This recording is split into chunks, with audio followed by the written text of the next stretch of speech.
Dan ahli hukum pidana menilai hakim ingin menggali motif selain pelecehan seksual dalam pembunuhan berencana Yosua karena tidak ada bukti yang kuat. Karena itu hakim mencurigai kebenaran motif pelecehan ini.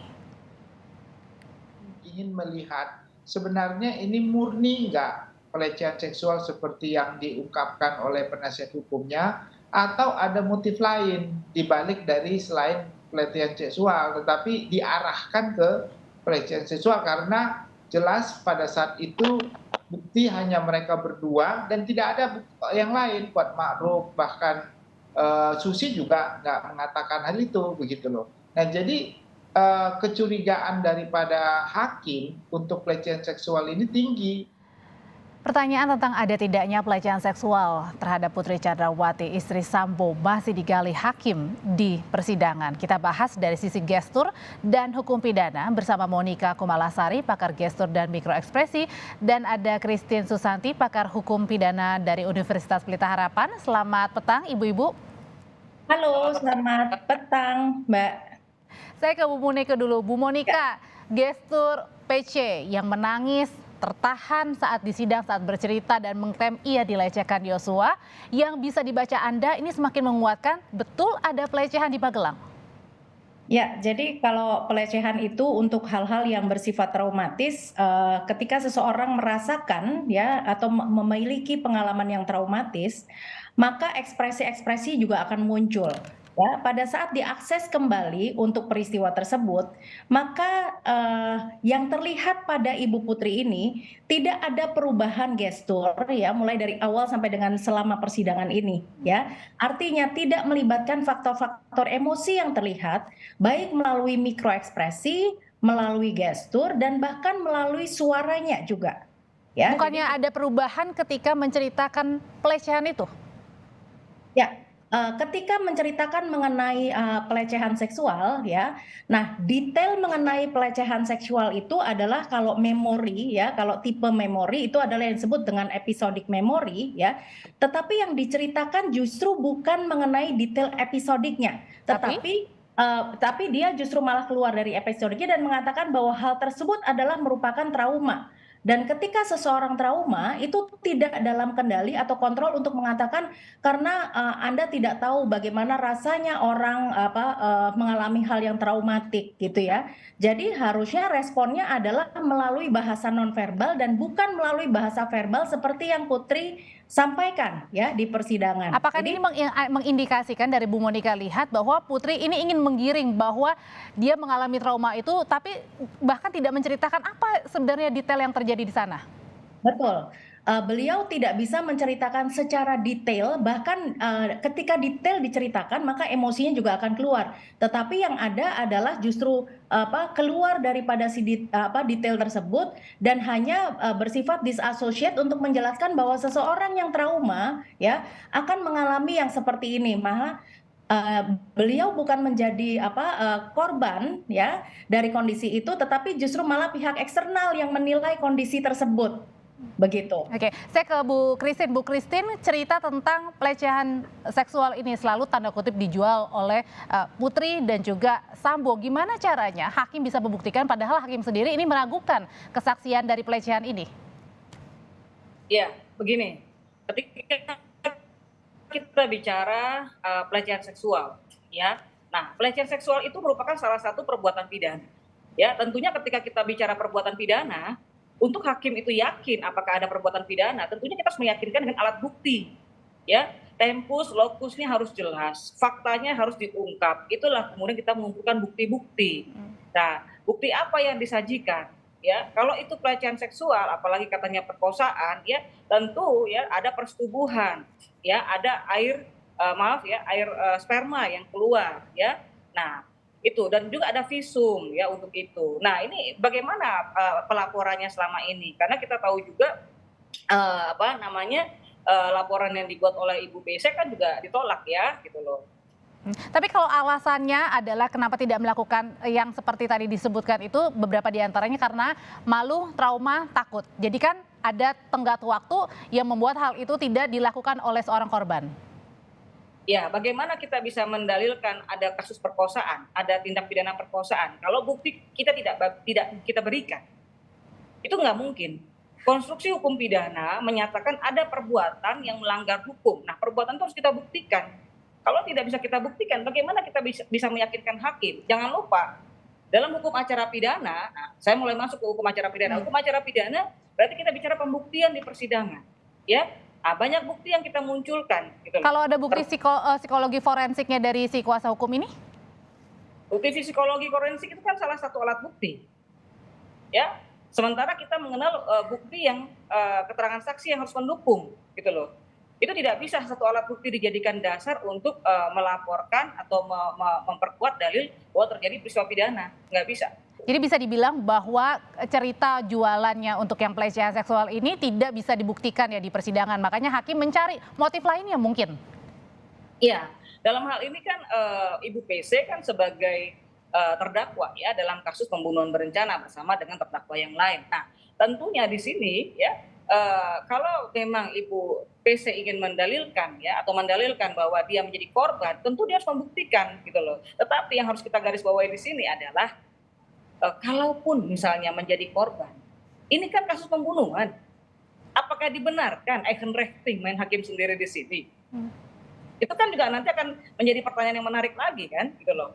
Oke, Bu Monika, kalau misalnya hakim sedang mencari atau menggali motif lain, itu terlihat nggak sih pada saat bertanya misalnya, kayaknya sih Yosua ini punya peran yang begitu besar, kepala rumah tangga meskipun tidak diakui juga oleh Putri, tapi memegang peran-peran penting seperti pos untuk kas keuangan, bahkan untuk kas Bayangkari, laporan-laporan. Ya, jadi yang dilakukan oleh majelis hakim ya di ruang persidangan ini kata-kata yang digunakan ya bahkan sudah menjurus kepada cara untuk dengan pertanyaan yang frontal ya sehingga ketika ada pertanyaan yang frontal itu disampaikan maka biasanya ekspresi yang genuine itu akan keluar. Seperti itu. Makanya Anda berbohong gitu ya dengan melontarkan kalimat ini.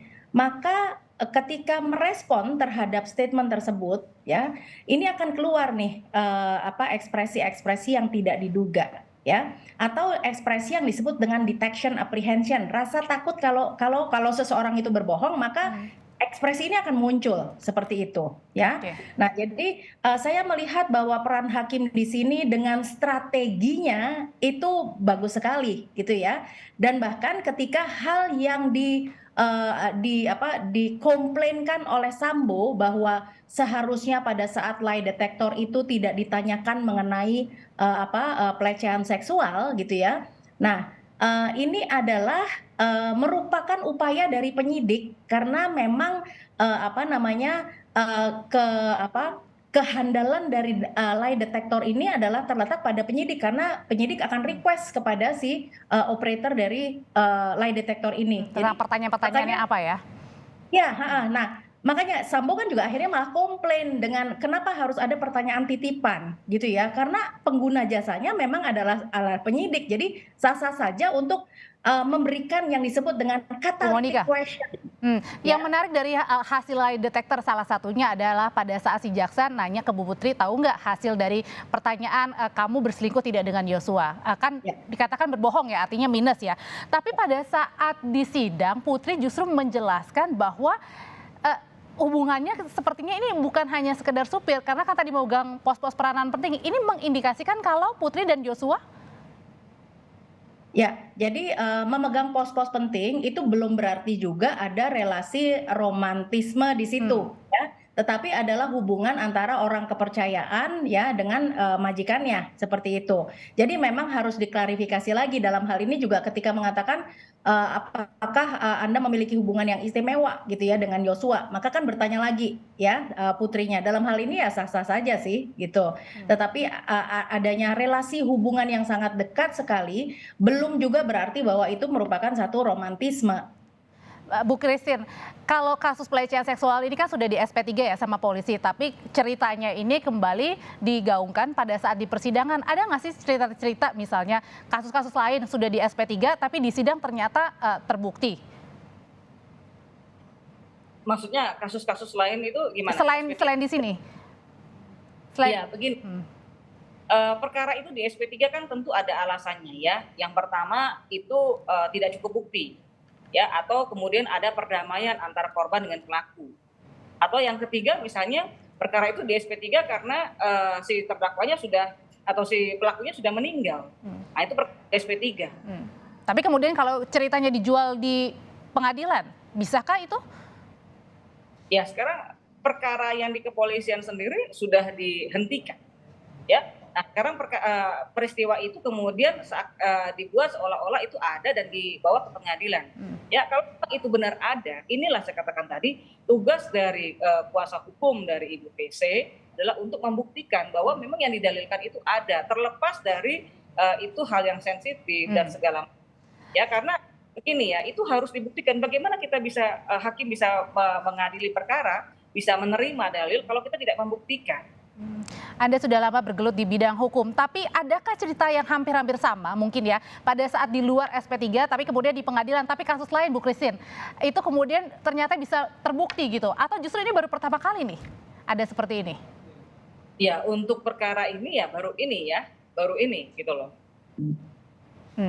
Artinya adalah di sini ingin kembali menekankan bahwa kasus pelecehan seksual yang kira-kira menjadi yang diutamakan begini, yang dialami oleh Putri sehingga melakukan pembunuhan berencana ini gini.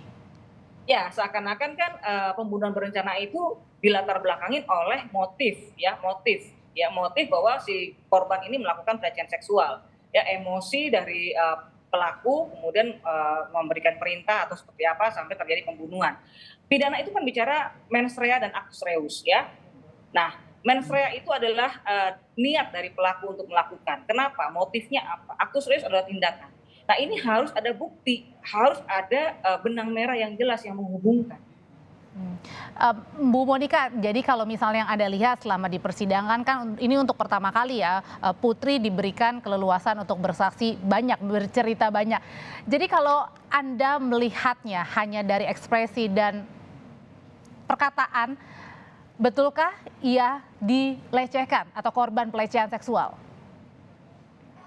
Ya, jadi sebelum kita mengamati ekspresinya juga ya, sambil mengamati ekspresi itu ada teknik yang powerful sekali digunakan. Apakah kita akan melanjutkan analisa ini atau tidak? Antara lain teknik yang disebut dengan CBCA ya. Ini adalah teknik untuk melihat konten dari percakapan tersebut gitu ya. Yang pertama adalah masuk akal atau tidak gitu ya. Nah, seperti publik mengatakan it's common bahwa ini tidak masuk akal, untuk publik aja nggak masuk akal ya. Terus kemudian juga kita lihat dari detail-detail ketika beliau mengatakan ada pelecehan seksual ya. Tetapi detailnya itu tidak cukup rich, justru malah detail yang harusnya diceritakan justru beliau malah skip atau mengatakan lupa, tidak tahu, trauma gitu ya. Karena memang berbohong itu berat gitu ya. Ini saya makanya tidak menyentuh ke substansi yang hal-hal tadi private atau yang kejadian sebenarnya pada saat itu yang dialami sebagai korban misalnya gitu ya Bu. Betul, dan tidak bisa menceritakan interaksi secara spontan ya, siapa melakukan apa, tetapi apa yang disampaikan itu adalah merupakan seperti sesuatu yang sudah ada narasinya, begitu. Makanya ya. dalam hasil poligraf itu yang paling minusnya tertinggi adalah Putri, makanya begitu? Ya, betul. Jadi kalau mikro ekspresi yang dibaca ini adalah perubahan secara mikro atau speed atau cepat, ya, maka poligraf ini adalah membaca mengenai fisiologis kumpulan respon fisiologis tubuh ya. Ini hampir sama ya. Kami juga kadang-kadang menggunakan artificial intelligence untuk lebih detailnya lagi gitu ya. Tetapi ini juga didukung oleh si lie detector. Ini memang tidak bisa dibawa untuk pembuktian di persidangan, tetapi ini adalah alat bantu ya untuk membantu para penyidik ya, begitu juga dengan teknik-teknik yang kami lakukan dalam menganalisa mikroekspresi. Ini adalah alat bantu untuk penyidik atau siapapun yang membutuhkan jasa ini sehingga tahu bagian mana di mana terjadi kebocoran atau leakage, ada ketidaksinkronan antara verbal dengan nonverbalnya. Bu Monika, kalau yang Anda lihat Bu Putri ini pada saat tadi minus yang paling tertinggi berarti kan bisa berbohong begitu ya, kemudian bisa menarasikan cerita sehingga membuat orang mungkin harapannya bisa percaya. Ini kategori apa Kan biasanya kalau seorang wanita kan tidak tega ya kalau berkata bohong terus-menerus gitu.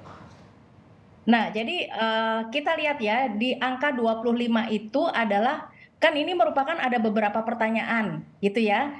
Tidak single mengatakan bahwa beliau ini berbohong untuk segala hal gitu ya. Tetapi yang membuat angka minus 25 ini karena ada catalytic question yang dijawab dan kemudian tidak ada synchronity. Antara lain dilihat bahwa ketika seseorang terpojok atau seseorang berbohong ya, maka ada skin resistance di mana Baik. keringat juga akan bertambah gitu ya. Terus kemudian di blood pressure gitu ya. Tapi ini tidak terlihat ya? Kenapa? Tidak terlihat ya? Artinya ini yang mendukung bahwa akhirnya lie detector mengatakan bahwa memiliki kecenderungan ya MDI itu. Oke, Begitu. satu pertanyaan terakhir untuk Bu Christine. Bu Christine, jadi hakim sampai saat ini masihkah sudah tahu motifnya kira-kira atau masih menggali lagi? Singkat, Bu Christine. Motif dari pembunuhan ya maksudnya ya? Ya. Ya, kalau motif dari pembunuhan tentu hakim harus menggali lagi ya. Hakim masih menggali lagi. Kenapa? Ya, karena motif itu penting, motif pelaku. Tetapi dalam hal ini apapun motifnya, ya pasti nanti kan ini akan didukung oleh bukti-bukti. Karena begini, hukum itu kan bicara logika ya. Melaksanakan hukum itu bicara logika, konstruksi berpikir yang tentunya harus selaras. Harus. Baik, kami sudah tangkap Bu Christine, pakar hukum pidana dari Universitas Pelita Harapan, dan Bu Monika Kumalasari, pakar gestur dan mikroekspresi, kalau hakim masih mencari motif lain di balik pembunuhan berencana Yosua. Terima kasih, sehat selalu Ibu-Ibu.